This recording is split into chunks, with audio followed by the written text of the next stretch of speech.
Good morning everyone, welcome back to the channel. I hope তোমরা সবাই খুব ভালো আছো যে যেখানে ভিডিওটি দেখছো। তো চলো আজকে ভিডিওটা এখন থেকে শুরু করলাম। আজকে বাজে হচ্ছে সকাল 10টা। এই মাত্র জাস্ট টিফিন করেছে। টিফিনে সেরকম কিছু খেতেও ভালো আছে, মনটা আজকে অতটা বেশি ভালো নেই। কারণ সঞ্জীবের ভোটের ডিউটি পড়েছে, সেখানে গিয়ে চরম অসুস্থ হয়েছে। আর ওর ডিউটিটা এবারে অন্যরকমই পড়েছে। মানে এতদিন ধরে ধরো ফার্স্ট পড়ি, সেকেন্ড পড়ি কিংবা তো প্রিসাইডিং এরকম পড়েছে, এবারে কিন্তু সেরকম নয়। আমার 24টা বুথে ঘুরে ঘুরে দেখার, ইনকোয়ারি করে এই সমস্ত ডিউটিগুলো পড়েছে। আর ওখানে গিয়ে এত গরমে, মানে এতদিন ধরে কাজগুলো করছে, এত গরমের মধ্যে ঠিকভাবে খাওয়া দাওয়া ছিল না। আজকে পুরো লুজ মোশন হচ্ছে, ওরা 40 বার ওরকম হয়ে গেছে। তো জানি না কি করছে সে। তো চলো আজকে ভিডিওটা শুরু করবো না ভেবেছিলাম, মানে অনেকদিন হয়তো ভিডিও করি না। তো আজকে তো ভোট, চলো ভোটটা দিয়ে আসি, একটু রেডি হয়ে নিই। নিয়েছে এরকম ক্যাজুয়ালি একটা সবসময় ড্রেসটা পরে থাকি। আর আমাদের বাড়ির পাশের বিল্ডিংয়ে হচ্ছে ভোটের বুথ। আমাকে কি নিতে হবে বলো তো? কাগজটা নিতে হবে, আইডেন্টি কার্ডটা নিতে হবে। আইডেন্টি কার্ড দেখো আলমারির মাথায় আগের দিন রাত্রে তুলে রেখেছি বের করে, যাতে তাড়াতাড়ি একটু সুবিধা হয়। চলো ওদিকে মামাম তো বেরিয়েই পড়ছে। আই ও সমস্ত কাজগুলো করে না। ইয়েস চলো, ভোট দিতে যাচ্ছে। স্কুল স্কুল যাচ্ছি না, ভোট দিতে যাচ্ছি। দাঁড়াও, ওখানে দাঁড়িয়ে যাও। আবার কি হলো? চলো। ইয়েস, একদম সামনে এই গলিটাতে বেরিয়েই আমাদের ভোটের বুথ। দাঁড়াও, হাত ধরো। এসো, গাড়ি যাচ্ছে। এবার হাত ধরো, এবার হাতটা ধরো।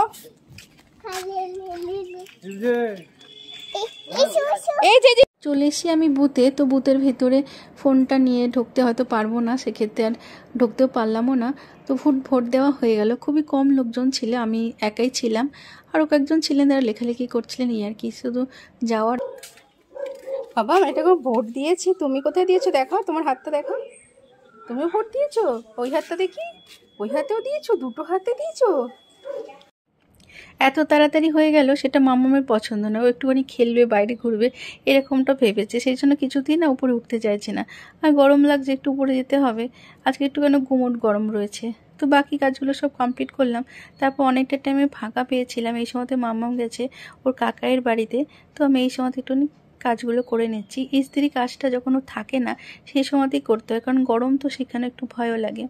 আকাশটা পুরো মেঘলা করে এসছে, আর বেশ ঝিরিঝিরি করে বৃষ্টি পড়ছে। ভীষণ ভালো হয়ে গেল ওয়েদারটা। একটু আগে প্রচণ্ড গরম ছিল, আর বৃষ্টি পড়লে আমার তো মনটা পুরো ভরে যায়। মনে হয় যেন চুপ করে দাঁড়িয়ে জানলার পাশে একটা গান করি, কিন্তু সে সুযোগ আর হয় না। সময় সুযোগের অভাবে গান টান তো আর হয়ই না ধরতে গেলে। আর বৃষ্টি হলে পুরো এই যে দূরের গাছটা দেখছো, এত সুন্দর লাগে সত্যি। এই জায়গাটা দাঁড়িয়ে খুব ভালো লাগে। আর সামনে বেলফুলের গাছ, সুন্দর মিষ্টি গন্ধ, খুব ভালো লাগে। আর এই পাশে দেখো আমার ফুলের টব রয়েছে, সেটাও এখনও পর্যন্ত ফুল হয়নি অবশ্য। এবছর এখনও সিজন আসেনি, সে কারণেই হয়নি।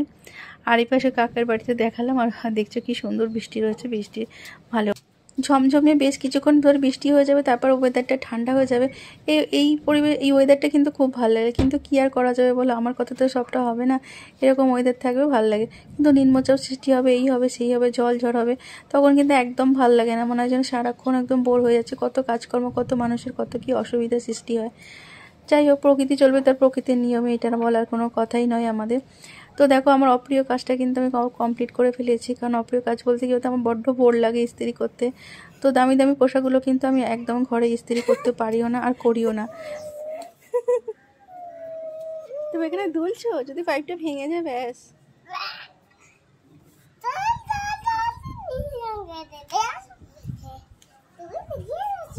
বিকেলে বেশ কিছুটা টাইম ছাদে কাটিয়ে তারপর চলে এসেছি সন্ধ্যাবেলা। বেশ ঠান্ডা ঠান্ডা ওয়েদার হয়ে গেছে, আমরা চলে এসেছি বারো মন্দিরে। কন্যাগড়ে বারো মন্দির ফেমাস একটা জায়গা, সবাই জানে যারা কন্যাগড়তে ভিডিও তোমরা দেখছো। তো চলে আসি মাঝে মাঝে দিদিভাইকে নিয়ে, আমি মামামকে নিয়ে চলে এসেছি ঘাটে একটুখানি বসবো। ভীষণ সুন্দর ঠান্ডা ওয়েদার। তো চলো আজকে ব্লগটা এখানটা এন্ড করে দিচ্ছি। আবারও আসি নতুন কোনো ভিডিওর সাথে। ভিডিও ভালো লাগলে কিন্তু অবশ্যই লাইক শেয়ার করুন, সাবস্ক্রাইব করে দেবে। টাটা, bye bye, all of you, take care.